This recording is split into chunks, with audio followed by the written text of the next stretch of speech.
घुंघराले बाल। राइना बचपन से ही खूब सुंदर थी। उसके लंबे लंबे घुंघराले बाल से हमेशा उसका चेहरा ढका रहता। अरे भूत बनकर घूमती रहती है, चल तेरे बाल कटवा दूं। अच्छा, क्यों भला? स्कूल में तो सारा वक्त बांधकर घूमना पड़ता था। अब तो मैं कॉलेज जाऊंगी और बाल खोल कर घूमूंगी। हाँ। अरे ये बाल देख रही है, ऐसे लगता है जैसे मधुमक्खी का छत्ता। खैर, घने घने घुंघराले बालों से राइना सुंदर तो लगती, लेकिन उसे संभालना उसके लिए बड़ा काम था। माँ, अरे माँ, शैम्पू खत्म हो गया है। इस बार वो वाला लाना ना जो घुंघराले बालों को और बाउंसी बनाता है। माँ ले आना, हाँ जरूर से। कल मेरा कॉलेज का पहला दिन है, मैं चाहती हूँ सब मुझे देखकर जले। अगले दिन राइना कॉलेज पहुँचती है, जहाँ एक लड़का उसे छेड़ते हुए कहता है, अरे लगता है चाउमीन में सोया सॉस कुछ ज्यादा ही गिर गया। अरे मुझे तो चेहरा दिख ही नहीं रहा। लड़कियां भी राइना का मजाक उड़ाती है। अरे यार, ये कंगना की कॉपी करके कौन आया है? लोकल कंगना, और कौन? राइना को सभी पर गुस्सा आता है, लेकिन वो कुछ नहीं कहती। स्कूल में तो बाल बंधे ही रहते थे, लेकिन कॉलेज में राइना एक लड़की से कहती है, हाय, मेरा नाम राइना है, मुझे आर्ट्स डिपार्टमेंट में जाना है। कहाँ से है रास्ता?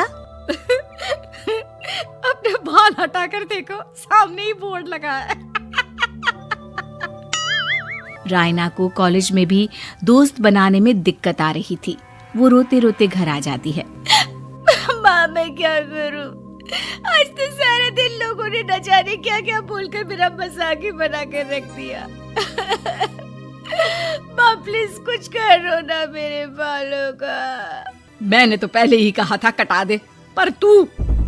अरे कटाने से क्या होगा, उल्टा जो थोड़े बांध कर ये इन्हें समेट सकती है ना, वो भी नहीं कर पाएगी।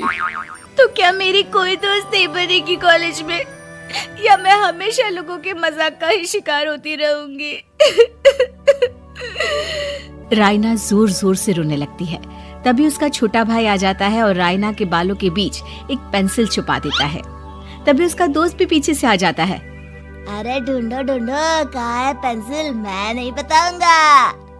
दोस्त काफी कोशिश करता है, लेकिन उसे पेंसिल नहीं मिलती। वो वहाँ से चला जाता है। थैंक्स दी, आज आपके बालों ने तो मुझे बचा ही लिया। अच्छा, बहुत दिनों के बाद बालों को लेकर कुछ अच्छा सुनने को मिला। मुझे भी पहले लगता था कि मेरे बाल सबसे सुंदर है, लेकिन अब पता चला। अरे क्या पता चला, क्या हो गया? देख, किसी भी चीज के ना दो पहलू होते हैं। या तो तुम बालों से ही लोगों का मन जीतो, या फिर रोती रहो। अब ऐसे घने बाल तो तुम्हें भगवान ने दिए हैं। राइना को पिता की बात समझ में आ जाती है।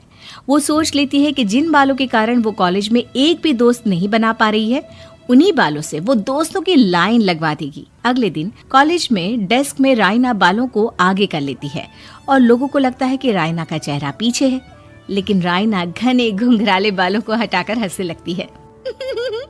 देखा मेरे बालों का कमाल, इससे मेरा चेहरा भी नहीं दिखता और मैं चलती क्लास में सो भी सकती हूँ। सभी राइना को देखकर हंसने लगते हैं। क्लास में परीक्षा चल रही होती है, तो राइना अपने बालों में चीटिंग के पेपर छुपा छुपा कर आसपास के बच्चों की मदद भी कर देती है, जिसके बाद से तो राइना क्लास की हीरोइन बन जाती है। वाह राइना, तेरे बाल तो बहुत कमाल के हैं। मैं तो इन्हीं के कारण पास हो गई। और पता है, मैं तो अपने काम का सामान राइना के बालों के बीच में ही फंसा देती हूँ। जैसे जैसे काम होता है वैसे वैसे इस्तेमाल करती हूँ। अब तो क्लास में हर कोई राइना के साथ बैठने की जिद करता। राइना में इसे लेकर घमंड आ जाता है। उसे लगता है कि वही क्लास की सबसे डिमांडिंग लड़की है। फिर एक दिन, मैं इस कॉलेज में नई आई हूँ, क्या आप मेरी दोस्त बनेंगी? मैं? ओह सॉरी, मैं इस क्लास की सबसे डिमांडिंग लड़की हूँ। हर कोई मेरे साथ ही रहना चाहता है। एक काम करो ना, वो पीछे की सीट दिख रही है, जाओ जाकर वहीं बैठ जाओ। लड़की को राइना की बात बहुत बुरी लगती है, लेकिन वो करती भी तो क्या, जाकर चुपचाप पीछे की सीट पर बैठ जाती है। तो आज का लेसन सबने याद किया है ना बराबर से? जितनी भी चीटिंग करने वाली लड़कियां थी, वो राइना के पीछे जाकर बैठ जाती है और जोर से चिल्लाती है, जी मैम, सब कुछ याद है, कहीं से भी पूछ लो, हम तो मास्टर हैं मास्टर। क्यों? ये बोलकर वो रायना के कंधे पर हाथ रख देती हैं। रायना भी खुश होती है कि कॉलेज की सबसे स्मार्ट लड़कियों का ग्रुप उसका दोस्त है। पीछे बैठी वो लड़की देखती है कि कैसे मैडम के सवाल लड़कियां रायना के सर को देखकर दे रही है। शाबाश, मुझे खुशी है कि तुम लोग इतनी अच्छी पढ़ाई करने लगी हो। मैं प्रिंसिपल से कहकर तुम लोगों की स्कॉलरशिप की बात करूंगी, जिससे तुम लोगों के माता पिता का पैसा जो फीस में लग रहा है वो बच जाए। सभी लड़कियां खुश हो जाती हैं। टीचर के जाने के बाद एक लड़की कहती है, गर्ल्स, अब हम लोग ना सिर्फ सबसे स्मार्ट बल्कि सबसे इंटेलिजेंट भी हो गए हैं।